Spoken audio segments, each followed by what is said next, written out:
What's up, everybody? Welcome back to another episode of Operation Overhaul, and we're working on the 2004 Runner again. And as you can see, I haven't put the oil in for the oil pan that you saw on the last video, but I'm letting the silicone dry on that. But while we're doing that, I am going to go ahead and start changing the transmission filter on this and transmission fluid, because my wife said that it felt like it was shifting a little bit different. And first thing we're going to do, we're going to check to see what the fluid looks like. I have to get over here and check it. It's on the passenger side. Can't remember if I could see it from up here or not.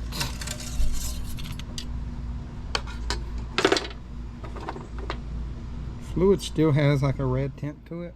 Nothing in there that bothers me. No chunks or anything. It does have pretty good little red tint to it, so I'm happy with that. So I'm just going to stick this back down in there for the time being.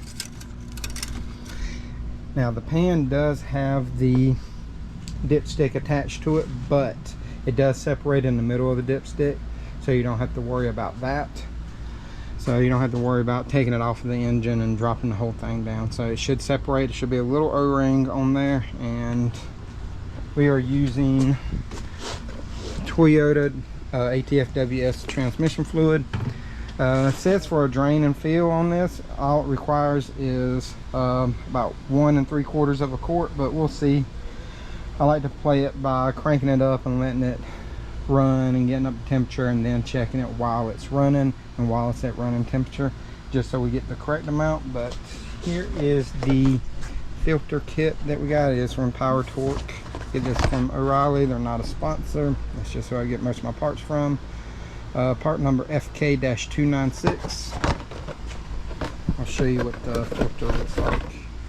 That's your filter. It's got the little gaskets right there, the cork ones, and it does bolt on in 3 different spots. Try to get y'all some light. 1, 2, and 3. And this one did come with a neoprene gasket as well. So let me climb underneath here and get ready to start draining it, because it does have a drain plug on here, which is really nice.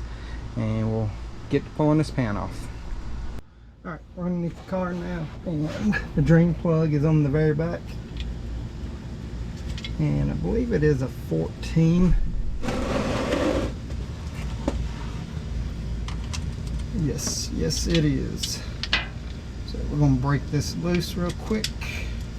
I don't know how tight it is, but, and I know I keep hitting y'all because y'all are right there where you kind of need to be, but that's a good spot for y'all to see also. Of course, it's going to be like tight all the way out. Can't get underneath there far enough. My stomach is hitting. Oh yeah, fluid is actually pretty good. I'm happy about that. And to take the pan off, it's just a bunch of 10 millimeters around there. I'm guessing there's probably about 1, 2, 3, 4, 5, 6, 7, 14. I guess about 20 bolts. Looks like it's about 7 on each side and 3 on the front, 3 on the back. But we're gonna let this drain. Whenever it gets through draining, I will bring y'all back and we will start pulling all the bolts off the pan.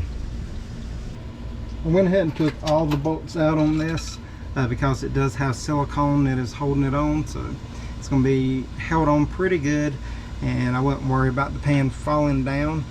Now I'm going to use a screwdriver to pull on it a little bit, see if we can get it off.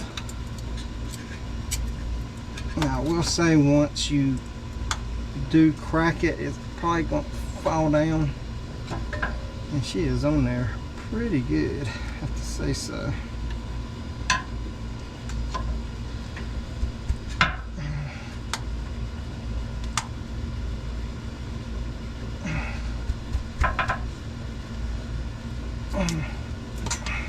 It's starting to come.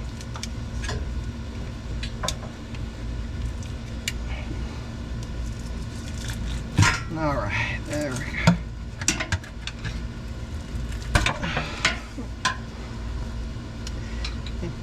And you will have some transmission fluid come out. That's why I got my drain pan ready, my big overflow.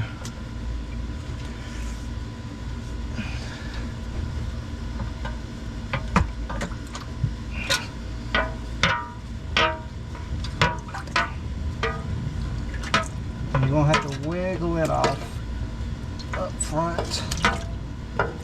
Now when it comes down, it's gonna fall, so be ready.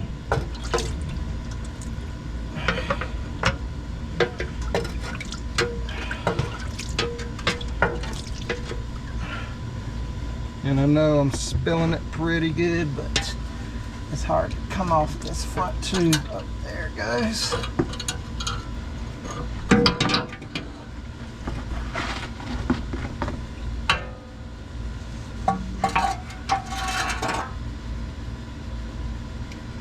Now, to take this filter off, you should have 3 10mm bolts, and once you take those off, it will come right down.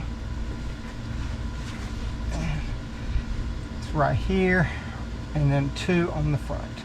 Like I said, it's just 3 10mm, and then we take that off. You may have to pull on just a hair, but nothing crazy. So I'm gonna go ahead and pull this off and prep the surface right here for the new gasket and everything, just so we can ensure there are no leaks. I'm just going to use a gasket scraper and scrape all that off, and then I'm going to clean up the pan. Here's the oil pan right here for the transmission, and we got the magnets. Should be 3 magnets on there. We got it cleaned up, got the inside and outside. I did put a little bit of silicone around it just to hold the gasket down for me, just so I can get it up there without it moving around on me. You can also put the bolts in there, but sometimes I don't like doing that because it can actually start the bolts in a little crooked, and if you try to use your impact driver or just go straight with a ratchet, it will cross thread them, and then you're gonna have one that's got messed up threads, or you're gonna have to take it out and there's not gonna be a bolt there if you're not careful. So I just like to use the silicone method and hand start all of them without actually using a tool to do it. That way we know that they go in straight. And we did clean the outside as well, you can see. And I did put a little bit of transmission fluid on the O-ring up there, so it won't be on this portion, it'll be on the other portion. I did put a little bit of transmission fluid on that just so it slides in easier. And you're going to want to start that in first, and then you can work up to the mating surfaces right there.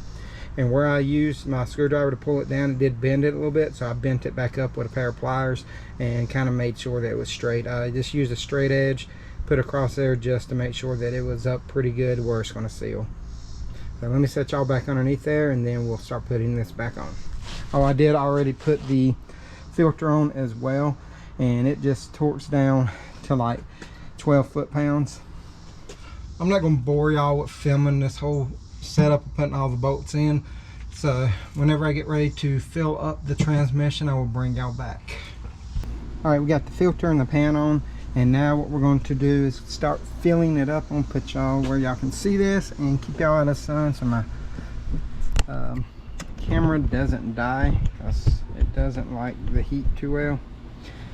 And on service data it says 1.7 quarts. We're going to put 1.5 in, crank it up, let it run, and then we'll go from there. And we are going to fill it through the dipstick on this.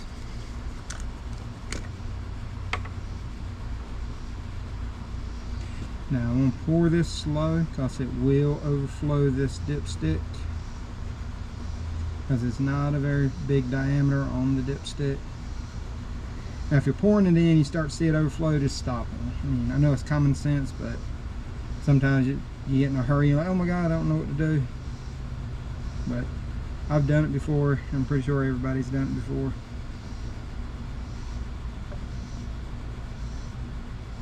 And this is Toyota fluid.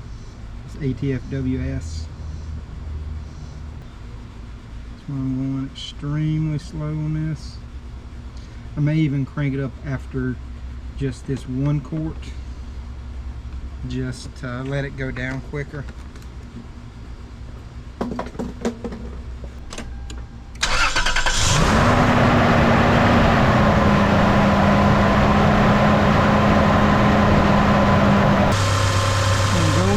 Shift it all the way through every gear, even the low gears, manually. We let it sit in each gear for about 5 seconds, like all the way down and all the way back up to it. Mine did take full 2 quarts of transmission fluid, but I will drive it around for a couple days and then I'll check it again, make sure everything is full and topped off, because stuff can settle a little bit between then. So I may need to add a half quart here or there or something like that until it gets back up to full. But I do want to give y'all an update on the oil. It did take 6 quarts, not the 5.5, I guess, because I did change the drain pan or oil pan on this, and it got every bit of the oil out. But this is going to conclude this video. If y'all got any questions, comments, concerns, let me know in the comment section. I will fix it as I always do. I do have the Patreon, Instagram, all that stuff. T-shirts, hats, stickers. If anybody's interested, hit me up on Instagram to get any of that. If y'all want any of this stuff, hit the like, subscribe, notification bell if you enjoyed the video. If not, let me know in the comment section why. I'll try to fix it on my next videos. And y'all remember, torque this tight. Y'all have a great day.